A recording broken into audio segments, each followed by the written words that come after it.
cette ambition rejoint pleinement la politique que mène le gouvernement du Sénégal. Notre vision est de faire la culture un pilier de notre développement économique et social et un vecteur de notre souveraineté intellectuelle et morale. C'est dans cet esprit que nous avons récemment organisé le premier forum national sur le livre et la lecture et rendu un hommage national au professeur Amadou Mokhtar Mbow, figure éminente du panafricanisme et de la souveraineté intellectuelle.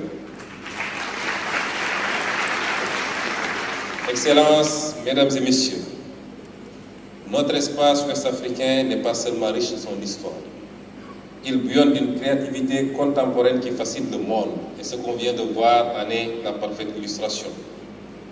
Nos artistes, nos musiciens, nos cinéastes, nos stylistes, nos développeurs de jeux vidéo sont à la conquête du globe.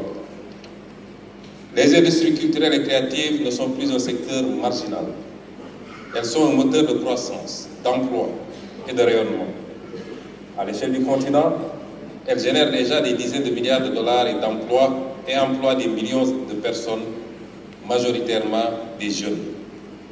Ce dynamisme est une chance historique.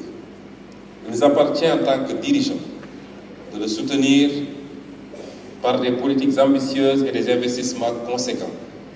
Nous devons créer un véritable marché commun de la créativité ouest-africaine en facilitant la circulation des artistes et des œuvres, en protégeant le droit d'auteur et en investissant dans les infrastructures culturelles.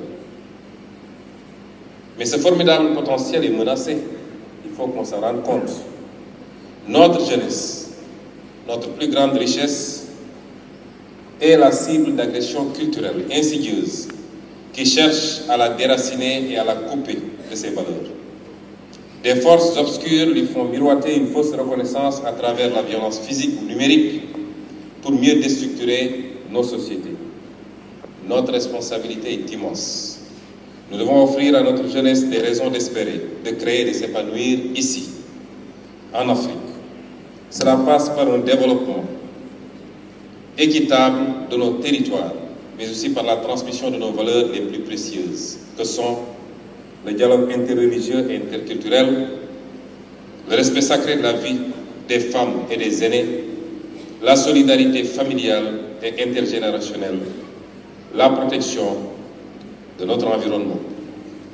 Inspirons-nous de la charte d'Ikrukang Fuga, qui a été évoquée ici plusieurs fois, édictée au XIIIe siècle, qui constitue l'une des plus anciennes constitutions au monde, sinon la plus ancienne, et qui garantissait déjà les droits fondamentaux de la personne.